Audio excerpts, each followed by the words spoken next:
Hello, everyone, and welcome back to the Redseapodcast, episode 55, an episode that should have happened a bit earlier today, but uh, some things caught up with me. But of course, I wasn't going to leave you all without absolutely anything.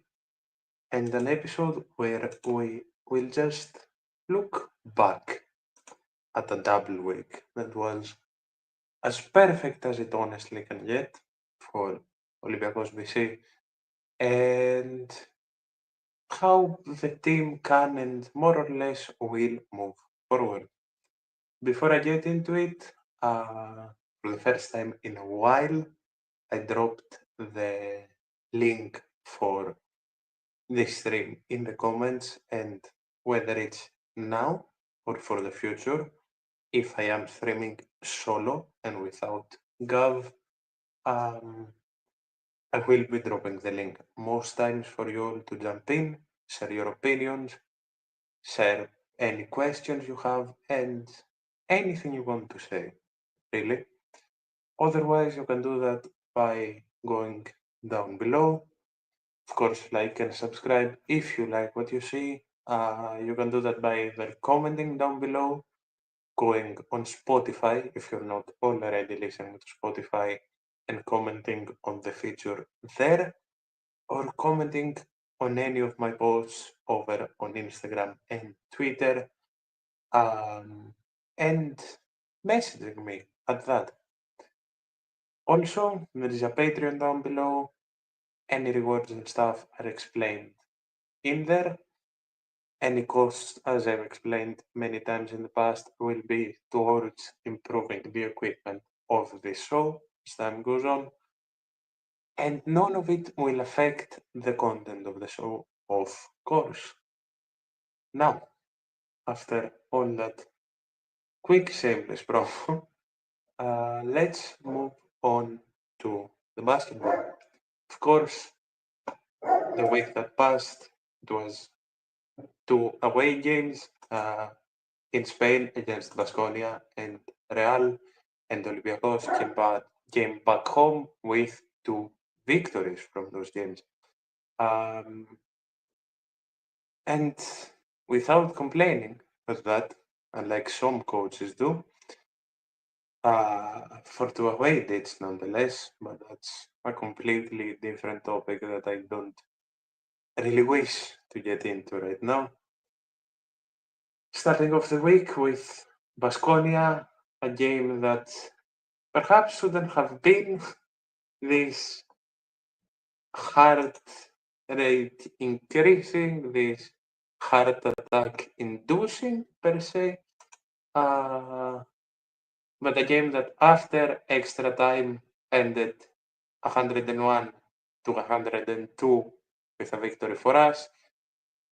More or less, we have to thank Chima Moneke for that, for taking two crucial shots and missing both of them, one at the end of regular time and one at the end of overtime.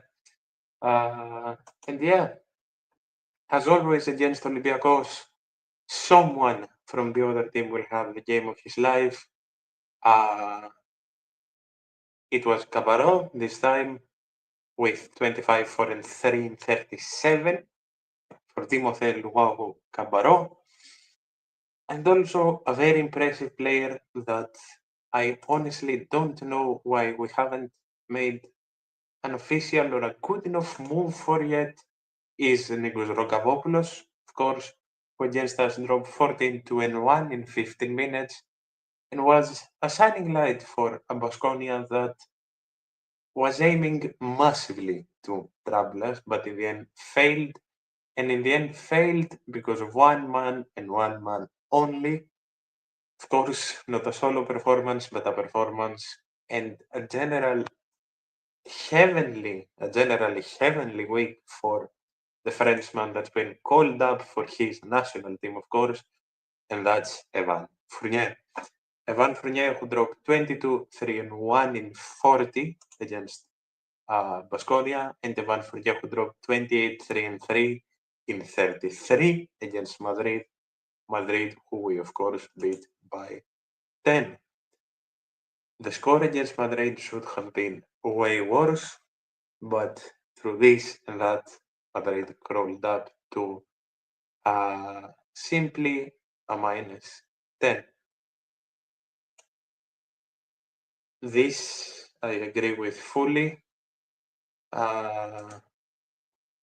Rogavopoulos, of course, as you all know, was in Greece and AEK, but due to the horrific organization of AEK's basketball team, left on bad terms and went to. I don't think he went to Baskonia immediately, but eventually ended up at Baskonia. And I was gonna just get to that. The Van Fournier who dances, that clip I think will forever live on in everyone's memory. I wish I had the foresight to be able to get the red duckling clip, but I forgot to download it and show it to you for those of you who haven't seen it. Everyone's made clips with it. It's absolutely perfect.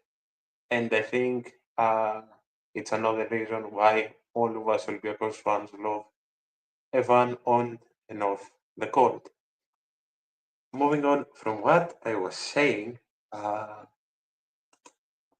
clear MVP of the week for me. The things he does are unimaginable. The things he does are indescribable, I think, are the best words to say. His stat line against Madrid conceded from a 63% from the three with 5 out of 8, 4 out of 9 twos, 5 out of 8 free throws, with a 53% of field goals in general. And honestly, insane. The things he did against Madrid, especially near the end of the game, are absolute insanity. And he went 75% from the three against Baskonia with 6 out of 8, with a 73%, no, with a 37% of field goals in general. My mistake actually will lead me to the man that had 73% against Baskonia as a general field goal percentage, and that's Shaq McKissick. Shaq, once again, much needed against Baskonia, and he let absolutely no one down. Of course, with the absences of Thomas Walkup and Tyler Dorsey,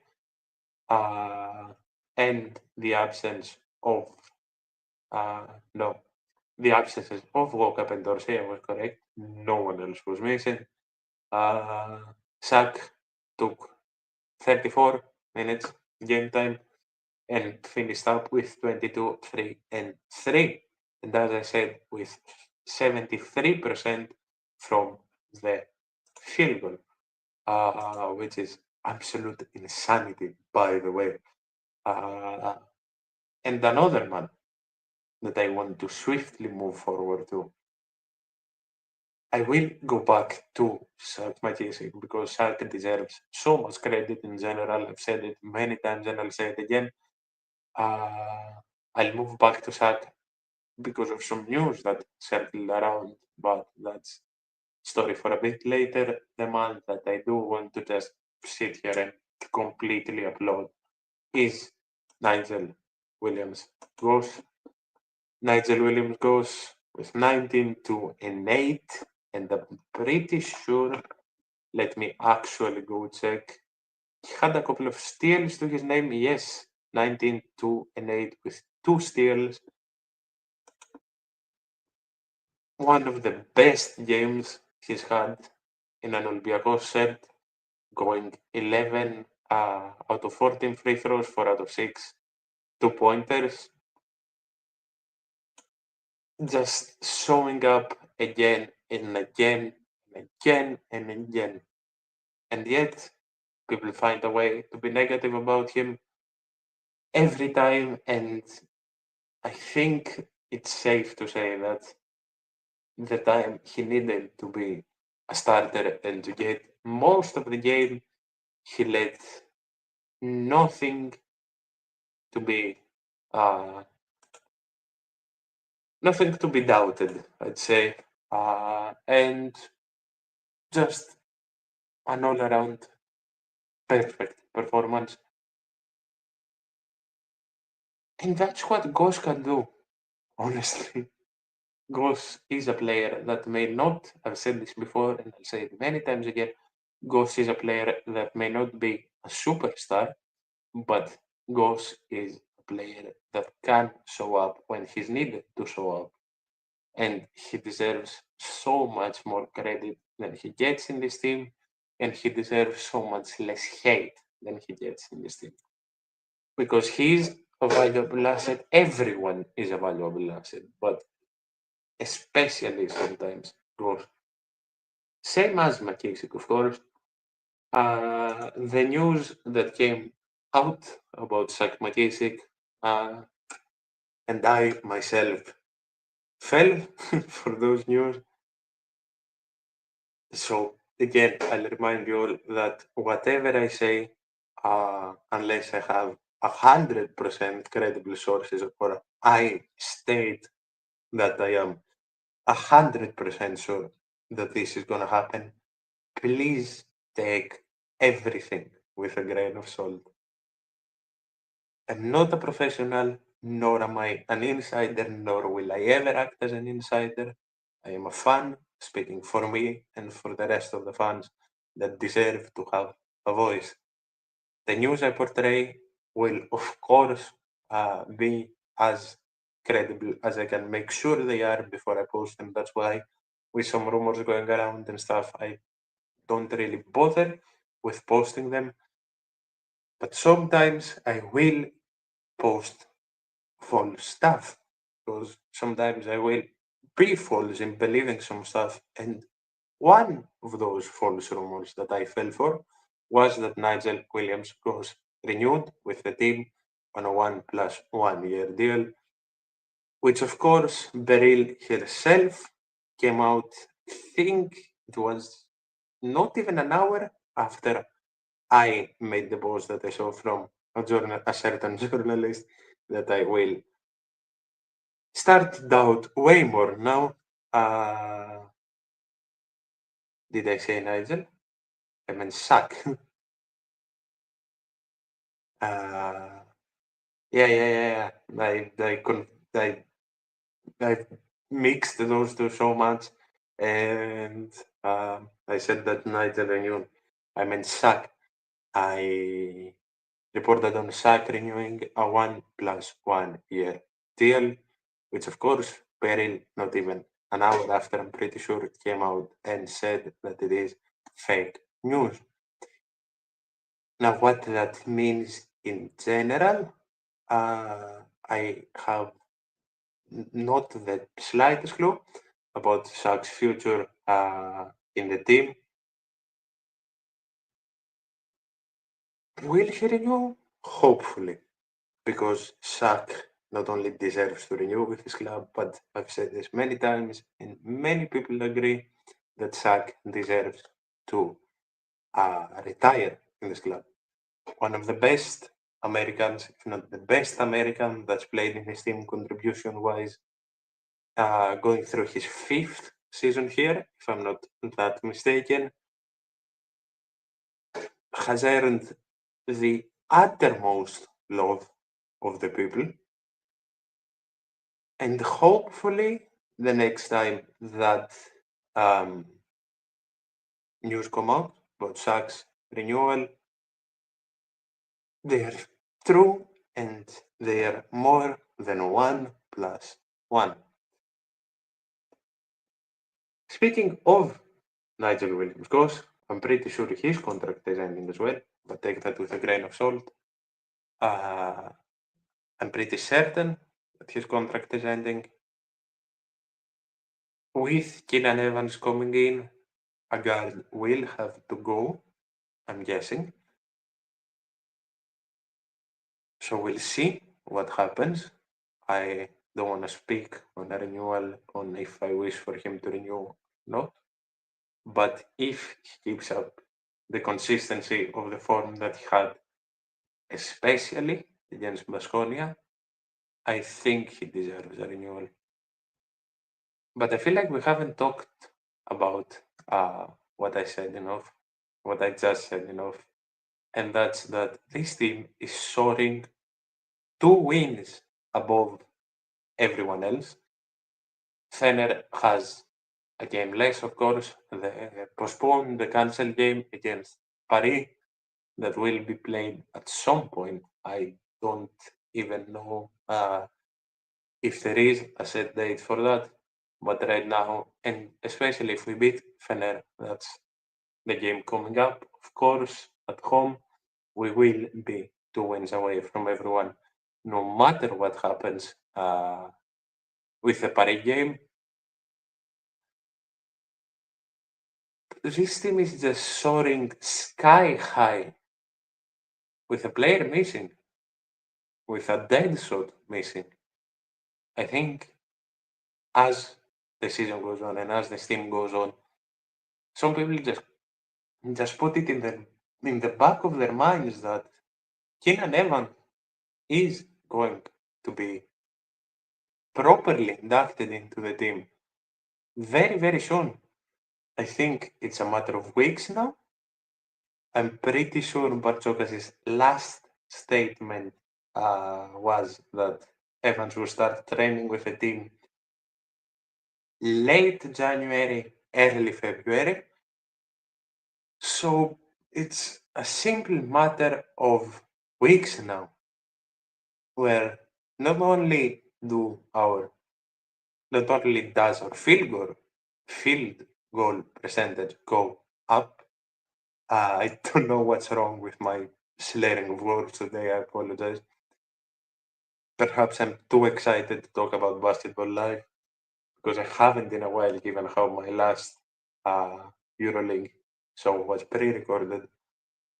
But not only will our field goal percentage go up, but every single aspect of our game will go just that level higher, knowing how absolutely incredible of a talent and of a player that Keenan Evans is.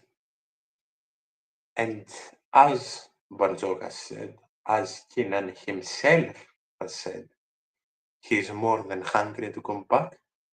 And the fact that we took him up on the contract despite his injury, I feel like has made him love this club even more already. Of course, I talked about that earlier in the season, but I feel like the fact that we did take him in, that we did help him, that we did give him the contract that we promised on lesser terms, that is, but I think that's expected and understood by absolutely everybody. I think that's gonna make his performances just go so much higher than everyone can expect. So I truly can't wait to see this team at full power, because if this isn't full power, I don't think I can truly just imagine what full power truly means. Of course, someone that I feels weird to not start off with him, but Sasha Vazenkov had an amazing double week as well. Sasha dropping a very quiet 19-5-2 in 40 against Baskonia, and then not even needing to just go full power and dropping 13-9-2 against Madrid, with, of course, as I said, Evan Fournier just shining bright against Real Madrid. And that photo that I have as the thumbnail of this video on YouTube, I think that photo is one of the best basketball photos I have ever seen. And I will use that photo as a response to many hurt Madrid fans, as I used with Eddie Tavares, that said something about the referees, and the only comment and the only reason I bring this up is what I said on Twitter, that not only do I, of course, not want to focus ever on referees, because we all know what type of organization the EuroLeague is, but the fact that not just a Real Madrid player, that Tavares comes out and complains about the refs and divides quote unquote fans, and the fact that the Spaniards are going to sit here and complain about the refs just baffles me. And I'm going to leave it at that. It's just insane to me. And the support of Panathinaikos fans were in the final last year, where they, of course, beat Real Madrid, where they were saying everything they were saying about Madrid and how Madrid are just paying the refs and the comebacks and all that, and how they just immediately turn it around every time they play Olympiacos, and Real Madrid are the heroes of the day when they call out Olympiacos for the referee favoring. It's just so hypocritical. It's on the verge of being funny, but just not there. Those are my two small rants for that. Going back to Sasha Vazenkov, I think the only phrase that I can say, not just for Sasha coming back, but including Evan, is something I've said many times, but I don't think that there is a number enough to truly say how blessed we are to witness the Olympiacos team that consists of the legend that is Evan Fournier and the Olympiacos legend that is Sasha Vezenkov. And we're not just going to witness this team this year, but moving on for many years, hopefully, God forbid, hopefully, Evan stays healthy and wants to continue for many years. Just play the basketball that is such a joy to watch, and play the basketball that will win many, many trophies. Blessed is at this point, blessed is a bloody understatement, honestly. And it's not only those two, but just building a base to say how good it is to watch those two play together for Olympiacos, and how good the basketball that they produce along with the other team is just such a crazy, surreal feeling. But I couldn't honestly be happier. Going back to the Madrid game, a player that many people have started doubting again, and a player that many people are saying that doesn't deserve the renewal he's asking for, is Nikola Milutinov, who finished with 13, 8, and 1. There has been a lot of debate about our bigs. There has been a lot of debate about who deserves to stay, who doesn't, who should go, whether we need an upgrade, whether we don't. And I don't really want to place myself on this debate. But what I do want to say is something that goes through for every player, that we can't judge someone of a bad run game. Because we're not talking about bad players, we're not talking about people who haven't contributed for this club. We need to judge wholly, we need to judge without a bias. Contract talks are something that the coach and the presidents know way more than we do. And if Barjokas especially thinks that Milutinov, Shaq, Goss deserve to renew, they will place the offer on the table And if demands don't meet, okay. Or if the player asks too much for too much, because that can happen, okay, yeah, then we can talk about it. But if any amount is deserved, the offer will be placed on the table. And that's not for us to judge, that's for us to support.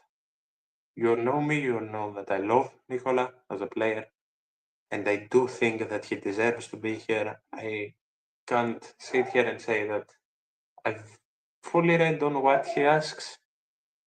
I don't know a specific amount, but I think if the contract situation is to resolve itself, it will. Slowly, but surely. Uh, and if you want just a clear statement from me, yes, I do think that Nicola deserves to be renewed with his club without a second thought. But I don't really want to get into all the amount stuff that's being here because none of us really know the truth bar Barjokas, the president, Nicola, and his agent. Now, moving on to a player that always deserves his own segment, a player that I called from the start would be our underrated transfer, a player that has shown so much passion, not only for the sport, but for this club ever since day one. An amazing defender, an amazing role player that can delve into being called a starter, a player that Barzokas has found the perfect use for, even though he underplays him sometimes, and a player that has given a completely different air to this team, and that's of course Luca Vildoza. Luca Vildoza has been incredible. Luca Vildoza has been so surprising, so surprisingly good, I think is the best way to say it. Even for me and people who fully believed in him from day one. And I think Luca is uh, the living example that I can name that you can't judge a player from one stint of one team only. People don't fit in some things. And Luca didn't fit in Panathinaikos for a reason or another. And I think Panathinaikos regrets that. But that's, again, different story. Couldn't be happier that they fucked up that bad with Vildoza. But it's such a different air and such a different quality that Luca has given to the team. That's in aspects that people don't really tend to not only look at that much, but don't really tend to credit that much either. Like I said, especially defensively. Defensively, Luca has been on on the top of his game, day in and day out. And in general, Luca has been on the top of his game. And I feel like Luca, I've said this before, but Luca is the Shaq type of player that he can sit in the team if he feels welcome. And if he is welcome and if he is played like he deserves to be played, he will sit on any role, whether he gets 5 or 25 minutes, and not complain in the absolute slightest. And that alone, how much of a team player Luca Mendoza seems to be, is more than commendable, in my opinion. And everything else is just a bonus above that. I just saw this. This, this is a nickname I can't say because Big Brother YouTube may just strike me. But this is a nickname that me and my girlfriend came up with. Sent it to a good friend of the show over on Twitter. He loved it as well. And this is just the perfect nickname and a nickname I will always use to the people who doubt Nigel. But yes, moving forward from the wonderful double week, we have not only a very tough EuroLeague schedule coming up, but we do have a Panathinaikos Olympiacos game in the league. Monday, 8:15 Greek time, we face Panathinaikos in Oaxaca. For the second time in the league, people say it's an indifferent game. I beg to disagree. I am of the opinion that we need to play for a derby no matter what, sport is in no matter what, organization is in no matter what the league looks like. A derby is a derby and we need to play for it. Can we win it? Yes. I massively believe that we can win it. I hope we're comfortable with winning it. I am very intrigued to see who is going to be cut from the foreigners. I'm pretty sure that one of the cuts will be Nathan Mensah. I don't know who the other will be. People are saying Zach McKissick. I hope it's not Zach because Zach will be massively needed for the game, at least in my opinion. But people know better, honestly, and people that know better are in the team. So I'm very curious to see how that all goes.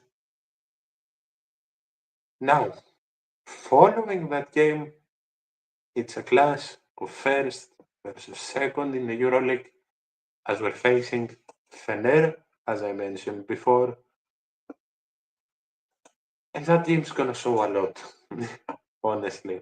If we manage to beat Fenerbahce at home, let me actually confirm that because I'm not completely sure. Yes, Friday the 24th, 9:15, we hopefully beat, but we face Fenerbahce at home. And following that, if I'm not completely mistaken, it's Efes at home. Efes, of course, one of the very few teams that have beat us this season. The curse of facing Efes away continues. So two very tough matchups. Efes, of course, not at the top of their game this season. A bit disappointing, but it's still a team that beat us, and it's still a very tough team. But all eyes should be and will be on Olympiacos versus Fenerbahce. As I said, first versus second, 16-6 for us and 14-7 for Fener. If we beat them, we jump to 17-6, and even if they beat, uh, even if they beat Paris, who are third right now, 13-8, we more or less solidify a two-win lead, and I'd say solidify first place for the regular season. As delusional as that may sound, because there is still quite the long way to go. But I think that as things stand right now, with Panathinaikos having the two losses that they did in this double week, again, 2 games Spain away, they lost two. I think our only threat for first place is Fener, and I think that if we beat them, we solidify that first place. And then we have another curse to break, as of course you all know that no one with the current format, no one that finished first in the regular season has managed to go on and win the trophy. Am I? Okay, I'm not frozen. My screen just, my setup just completely froze for a second. Hope everything's okay still. But yeah, as I said, no one has managed to finish first in the regular season and then go on and win the trophy with the current format. I think the one that can do that though, it's not only us, but it's a team like ours with the added missing puzzle piece, as I've said from the start of the season, that is Evan Fournier. Lots to see, lots to face for the rest of the season. But honestly, I'm confident. I'm very, very confident. And let anyone cry. Let anyone cry about refs. Let anyone go against the team. It's been us and them all together as usual, and it will keep being us against all together. All of them together. That's about it for today. See you all early tomorrow with the game coverage, of course, over on Instagram and Twitter. Constant updates, transfer moves, uh, news, everything. You'll find that all down below. Like, subscribe. Shows plenty next week. The week coming up, that is, with, again, episode 2, the Red Sea Chronicles, with a dear friend of this show. Thank you all so much for all your support, and thank you for everything. Let's make 2025 a bit more red. See you on the next one. Thank you.